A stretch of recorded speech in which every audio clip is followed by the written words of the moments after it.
Olá, pessoal! Finalmente chegamos na última fase do processo de gestão, na fase do controle, e vamos ver o papel da controladoria nessa fase. Então, quando a gente chega na fase do controle, é o momento que a gente vai avaliar se aquilo que foi planejado efetivamente foi executado e, consequentemente, o resultado foi atingido. Então, nesse sentido, nós avaliamos o desempenho do nosso negócio. Se foi um desempenho ótimo, bom ou ruim. O que é desempenho?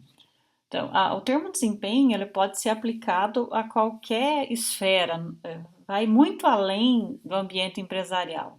Então, nós constantemente estamos sendo expostos a avaliações de desempenho em qualquer cenário, em qualquer elemento da nossa vida. O próprio fato de você estar fazendo a graduação, de você vai estar cursando ciências contábeis, a todo momento você é exposto a uma avaliação de desempenho.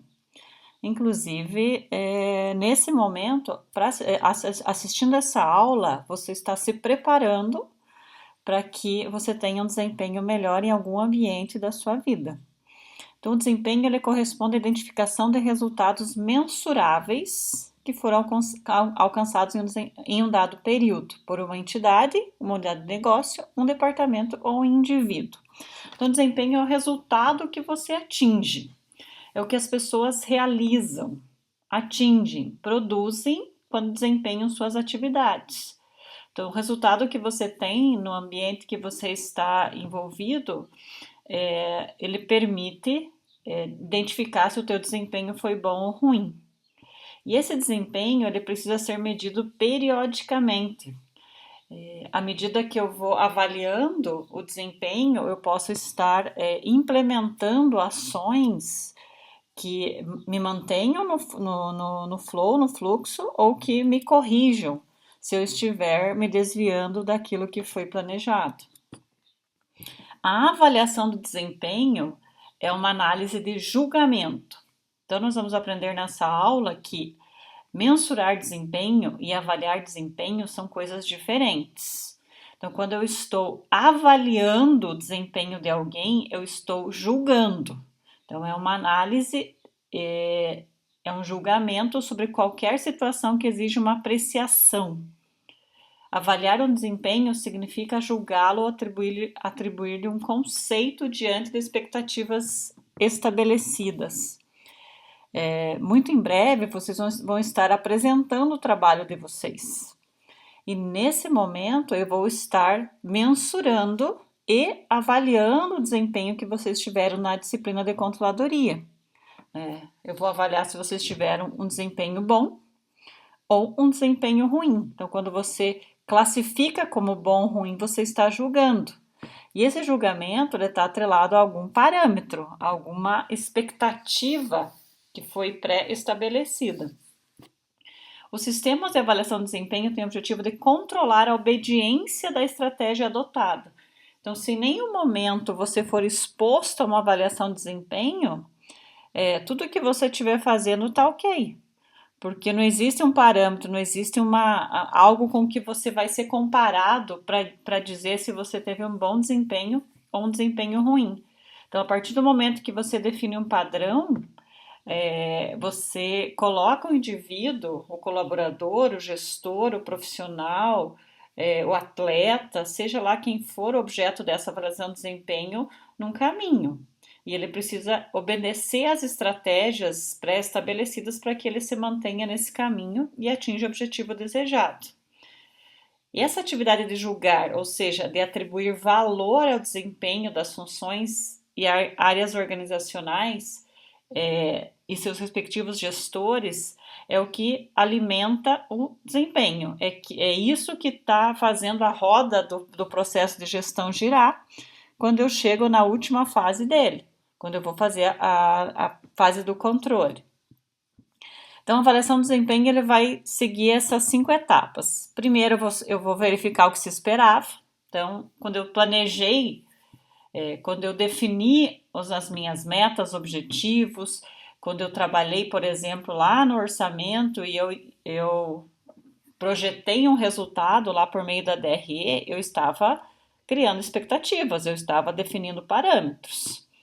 E aí, na segunda fase, eu vou verificar o que de fato aconteceu, né? Se aquilo que eu programei efetivamente aconteceu. Vou observar quais os parâmetros para qualificar o desempenho, né? Então, quando eu vou mensurar, eu vou comparar com o quê? Analisar o desempenho, verificando inclusive causas de possíveis desvios, né? Se eu vou comparar, eu vou saber se o orçado versus realizado ficou próximo ou distante. E por último, eu vou julgar se a empresa teve um bom desempenho ou um desempenho ruim naquele período. Então, a avaliação pressupõe um confronto entre os objetivos esperados e os realizados, podendo classificar o desempenho como bom ou ruim. Já a mensuração corresponde à verificação do desempenho ocorrido, é uma métrica, eu vou estar medindo quanto de retorno a empresa teve. Isso é a mensuração. Quanto foi o resultado? Quanto foi o lucro? Então, eu estou medindo por meio de algum instrumento. Como é que eu meço o lucro? Por meio da DRE. Como é que eu meço o retorno? Por meio de um indicador de rentabilidade, como o retorno sobre o PL, retorno sobre o ativo e assim por diante. Então, mensurar é utilizar o indicador e avaliar é comparar esse indicador com aquilo que eu buscava.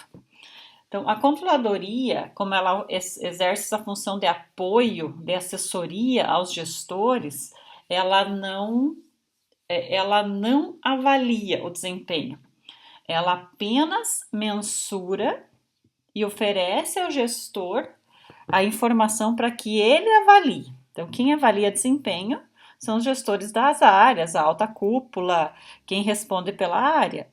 A controladoria, ela não avalia, ela mede, mensura, gera relatórios informacionais e permite com que o gestor avalie a situação da sua área. Então, nesse sentido, o papel da controladoria na avaliação do desempenho qual é?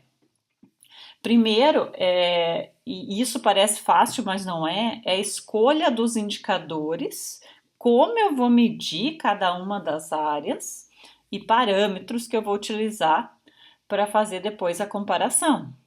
Então, lembra quando vocês fizeram um BSC? Quando você constrói um BSC, você já está alinhando todo esse processo, porque lá no planejamento você já deixou bem claro para todos os membros da organização quais eram essas métricas. Lembram? Vocês definiram qual é o objetivo, qual é o instrumento que eu vou usar, qual é o indicador que eu vou usar para verificar se aquele objetivo foi atingido e qual é o tempo dado à equipe para que aquele objetivo fosse atingido.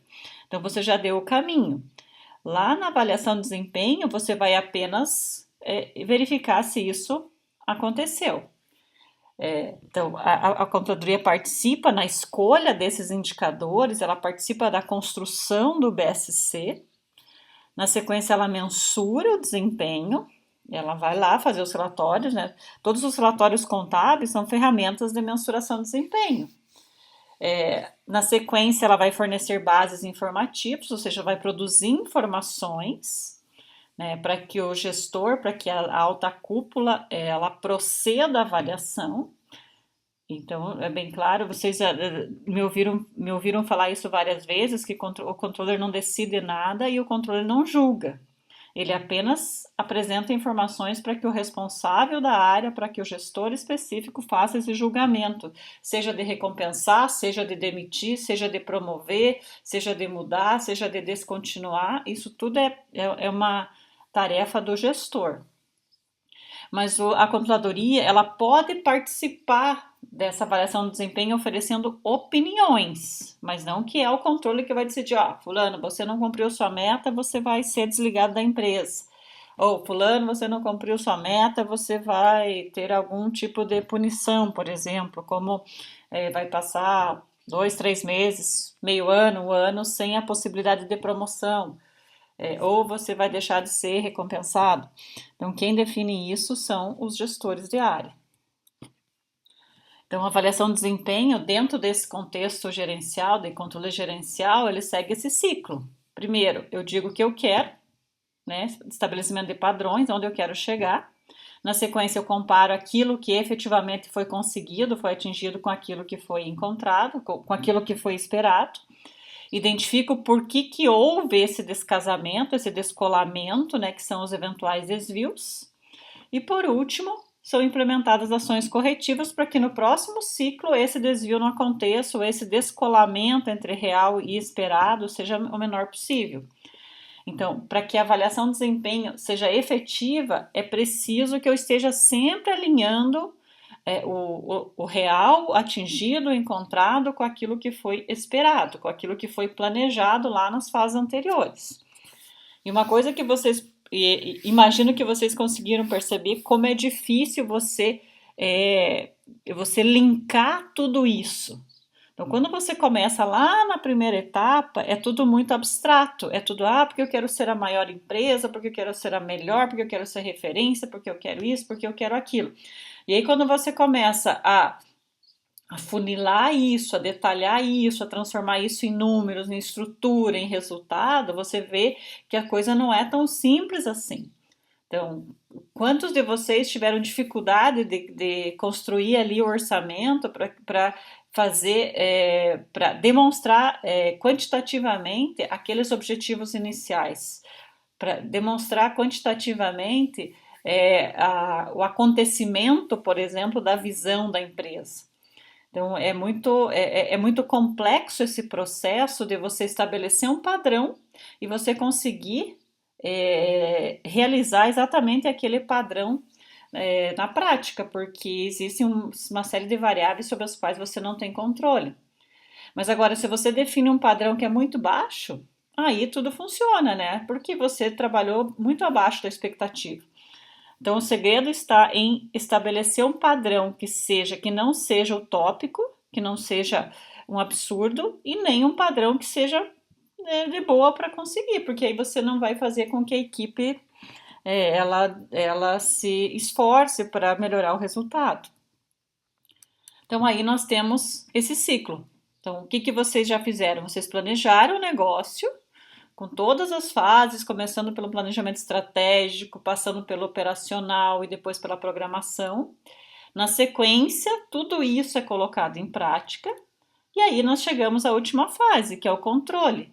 É o momento que você compara aquilo que você planejou com aquilo que você executou e você identifica desvios, se eles ocorreram e quais foram eles.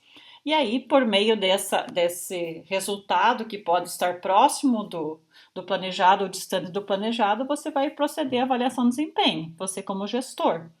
E aí o processo recomeça. Se você avaliou o desempenho como ruim, você vai implementar ações corretivas para fazer com que o próximo ciclo aconteça de forma melhor. Certo? Então, com essa figura, você entende que isso é um processo contínuo, isso é constante, isso acontece a todo momento. Vocês conseguiram sentir um pouco disso fazendo o primeiro ciclo, e o primeiro ciclo incompleto, que vocês só fizeram praticamente a fase de planejamento do negócio, porque não tem como a gente trabalhar a execução e controle, porque aí tudo seria muito aleatório, né? Mas esse ciclo demonstra toda a atuação da controladoria no processo de gestão da empresa e como que a controladoria precisa trabalhar para que ela efetivamente faça com que a empresa ganhe mais dinheiro. Porque é para isso que ela serve. É para fazer com que as informações cheguem nos gestores, para que eles tenham controle da situação, para que eles tomem as melhores decisões e para que eles façam com que o objetivo da organização seja atingido. Então, aqui nós temos um quadro que fornece para nós alguns motivos, algumas razões para avaliar desempenho. Primeiro para checar a posição, para saber como que você está. Então, você imagina você participando de uma competição, de uma maratona, né? Que esse ano foi meio que uma maratona, né? Em algumas situações. Quando você está numa competição, você quer saber em que posição você está, para ver como é que você está desempenhando ali aquela atividade que você se preparou para fazer. Então, por meio dessa checagem de posição, você identifica como você se apresenta e o que esperar no futuro. Será que você tem chance de vencer essa maratona? Será que você vai ficar posicionado dentro daquilo que foi esperado? Porque nem sempre vencer a maratona era o objetivo. Às vezes o objetivo é só terminar a maratona. E aí você precisa, dependendo da situação que você está, dessa checagem de posição, em algum momento você pode estar exausto e ainda você está na metade. Significa que você não vai cumprir seu objetivo, que era concluir a maratona. Ou seja, você não se preparou o suficiente para aquele objetivo que você estabeleceu. Então você elegeu um padrão muito alto, certo? Ou você já tem um preparo muito bom e você estabeleceu como objetivo concluir a maratona, mas você poderia ter escolhido chegar entre os 10, 20, 30 primeiros. Então, com isso, a organização se mantém focada nas atividades prioritárias, sabendo como está. O segundo motivo para você avaliar desempenho é que você está constantemente envolvido em processos decisórios e isso promove aprendizagens dentro da empresa. Então, a mensuração permite que se avalie e aperfeiçoe o processo de gestão, né, porque você vai estar sempre identificando esses desvios e implementando ações corretivas, e isso faz com que você ajuste aspectos dentro do processo de gestão e que de outra forma não seriam evidenciados. Então, se você não tiver isso, o que eu quero e o que eu consegui, e qual a distância que uma coisa está da outra, você não consegue aperfeiçoar. Comunicar a posição e accountability, ou prestação de contas. Então, quando você produz informações internas sobre a posição de cada um dos elementos que estão participando do processo, você proporciona condições de ajustes nos rumos e motivação nos indivíduos que são envolvidos nesse processo. Você confirma prioridades, porque você permite que a entidade persiga o caminho efetivamente certo. Então, você já definiu prioridades, você definiu onde você quer chegar, você definiu quem é o teu cliente, você definiu quem é teu nicho, você definiu qual é a tua estratégia competitiva. Então, você sabe o que é prioridade para você. Você consegue influenciar o comportamento pelo acompanhamento do progresso. Então, os gestores são encorajados a obter o melhor desempenho. Então, é natural quando você está envolvido numa competição, porque quando você está no negócio, e eu não sei se eu consegui despertar isso em vocês, mas quando eu trabalho essa metodologia de avaliação, que é fazer trabalhos em função do conteúdo que a gente trabalhou, de alguma forma eu estou estimulando a competição, a competitividade, porque ela é saudável, ela te faz ser melhor, ela te faz buscar mais. Mas talvez nessa modelagem aí à distância isso não se confirmou. Porque quando você tem ali vários grupos produzindo um projeto e você começa a ver o que o outro grupo está fazendo, isso começa a te instigar a melhorar. Então você influencia o comportamento das equipes, né? Você não tem mais argumento para dizer que não sabia que tinha que fazer aquilo, porque você está vendo as outras pessoas fazendo. Você sabe que tem lá um BSC que está definido aquele objetivo e como é que ele vai ser medido e assim por diante. O gestor pode perceber o desempenho de outro gestor, o que toca na questão da competição entre eles. Então, isso é natural. E por último, remuneração e recompensa. Então, a partir a política de remuneração e recompensa, ela está pautada nesse conjunto, né, nesse processo de avaliação de desempenho. Quando você vai avaliar um desempenho, você precisa escolher indicadores. E esses indicadores, eles precisam ter alguns atributos. Primeiro, ele tem que ter qualidade. Ele deve demonstrar como o desempenho foi alcançado. Então, quem está sendo avaliado, ele precisa entender esse indicador. Como é que ele foi, que conta ele faz, que variável ele usa. A quantidade, o volume a ser entregue de algum tipo de produto que se pretende nesse atributo. Então, quando você tem lá metas quantitativas, quando você tem metas claras, é mais fácil de você trabalhar em cima disso. Então, por exemplo, se a tua meta está lá, melhorar o percentual de vendas, mas não diz quanto. Melhorar em quanto? Você fica meio que à deriva ali, porque você não. O elemento quantitativo do indicador ele não ficou claro. Esse indicador ele precisa ser relevante. Indica onde e qual a necessidade do desempenho. Esse desempenho é relevante para que tipo de necessidade da empresa. Então, por exemplo, vamos colocar o indicador lá de qualidade da vestimenta.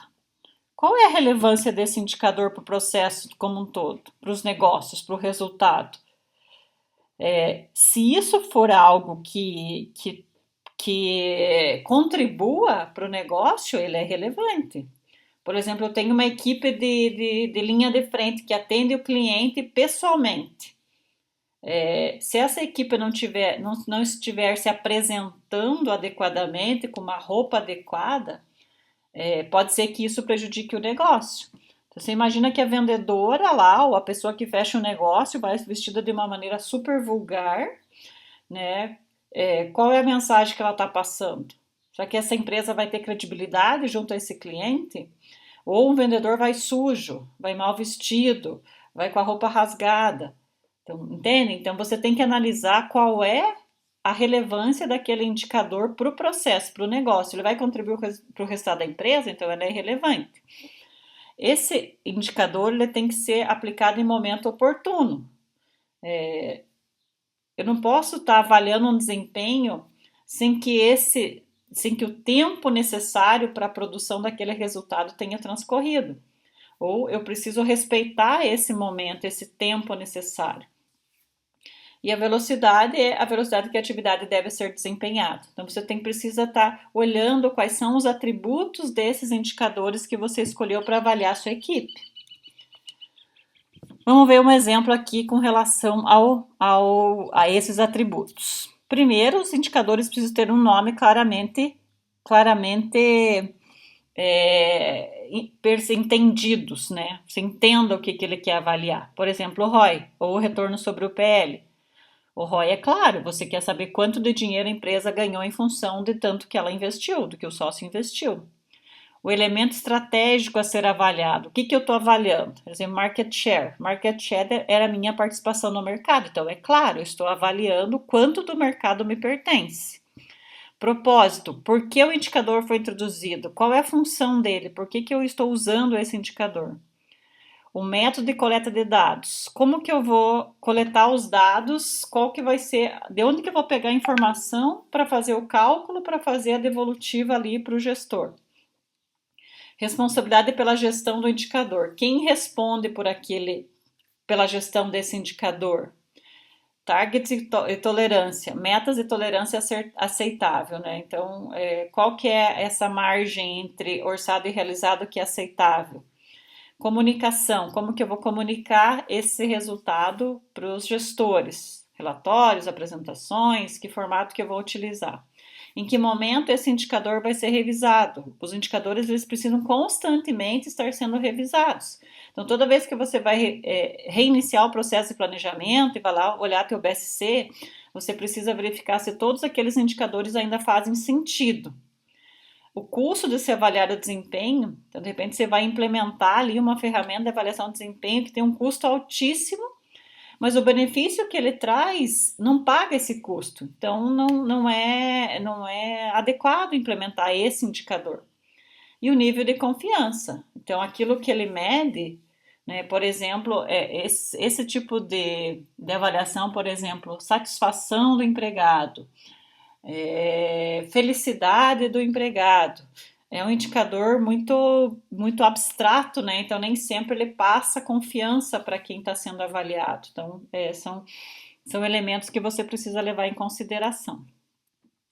E por fim, nós temos aqui alguns modelos. Então tem modelos com ênfase, com ênfase na parte financeira, e vocês trabalharam isso lá no BSC. Por exemplo, indicadores de rentabilidade, o EVA, né, que é o valor econômico adicionado, a própria teoria das restrições, né, que identifica gargalos que estão fazendo com que o teu resultado financeiro seja diferente do esperado. Existem modelos clássicos, né, que trabalham a gestão da qualidade total, e existe o modelo estruturado que junta tudo isso numa coisa só, que é o Balance Scorecard, que nós já atuamos, que é o mais completo. Beleza? Então, na próxima aula, nós vamos ver aí alguns indicadores, algumas formas de se avaliar desempenho.